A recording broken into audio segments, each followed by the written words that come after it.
ជំរាបសួរដល់បងប្អូនដែលបានចូលទស្សនាក្នុងវីដេអូនេះផ្ទាល់នៅក្នុងថ្ងៃនេះគឺខ្ញុំបានចេញវីដេអូមកបង្រៀនអំពីការគូរគំនូរបែបបុរាណដែលមានឈ្មោះថាភ្នួងជុក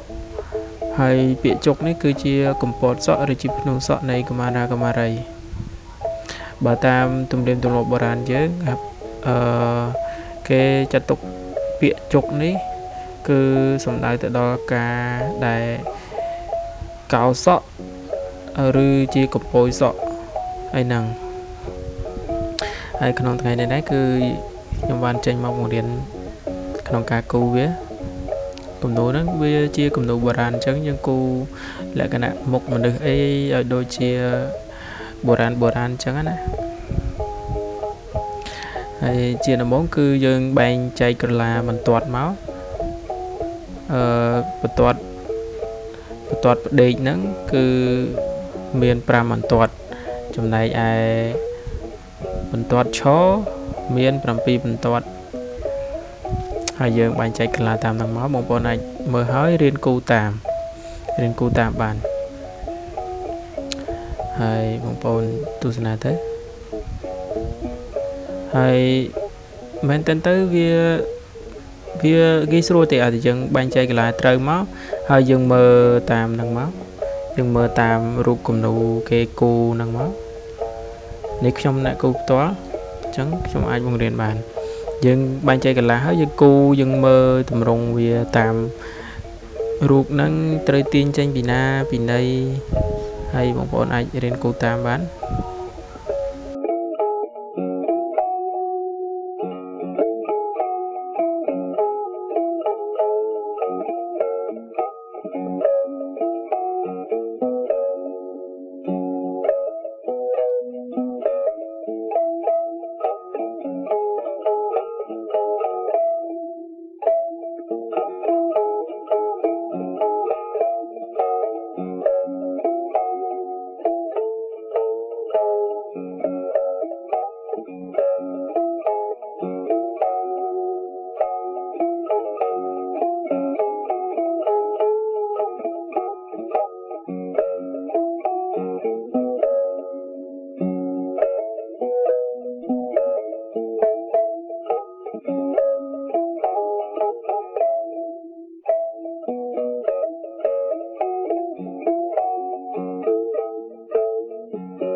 បន្ទាប់ពីយើងគូររួចរាល់ហើយយើងអាចយក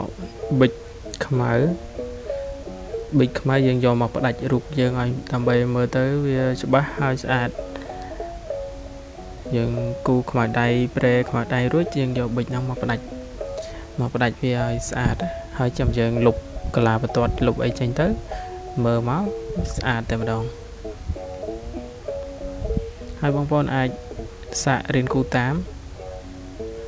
ហើយបើសិនជាបងប្អូនចង់រៀននៅគំនូបែបបុរាណប្លែកដែលយើងធ្លាប់ឃើញនៅតាមវត្តអារាមស្អាតអីហ្នឹងយើងអាចចង់រៀនសាកគូអាចមកគូតាមហើយខ្ញុំលើកគំនូភ្នួងសក់ភ្នួងជុកនេះមកហ្នឹងគឺវាជាគំនូដែលវាមានភាពងាយស្រួលជាងគេក្នុងការរៀនគូទម្រង់មុខមនុស្សបែបបុរាណណាបើបងប្អូនអាចចង់រៀនគំនូបុរាណឬគំនូសម័យផ្សេងបងប្អូនអាចជួយចុច like និង subscribe នៅ channel របស់ខាងខ្ញុំបានខ្ញុំនឹងធ្វើជូនបងប្អូនទស្សនាជារៀងរាល់ថ្ងៃ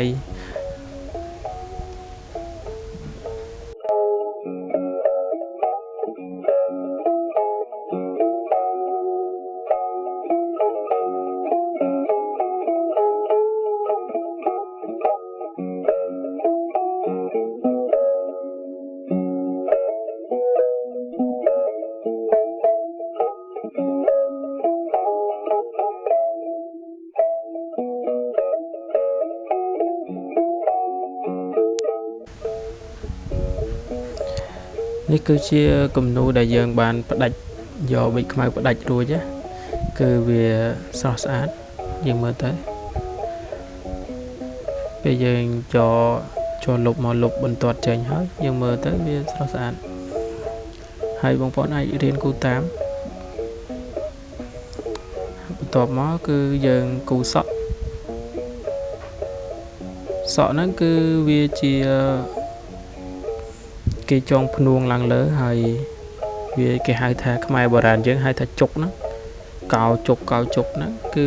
រូបហ្នឹងឯងហើយកន្លែងដែលយើងដាក់ចុចនេះគឺជាសក់ដែលយើងកោទៅវាដោះមកខ្លីៗហ្នឹងយើងគូបែបហ្នឹង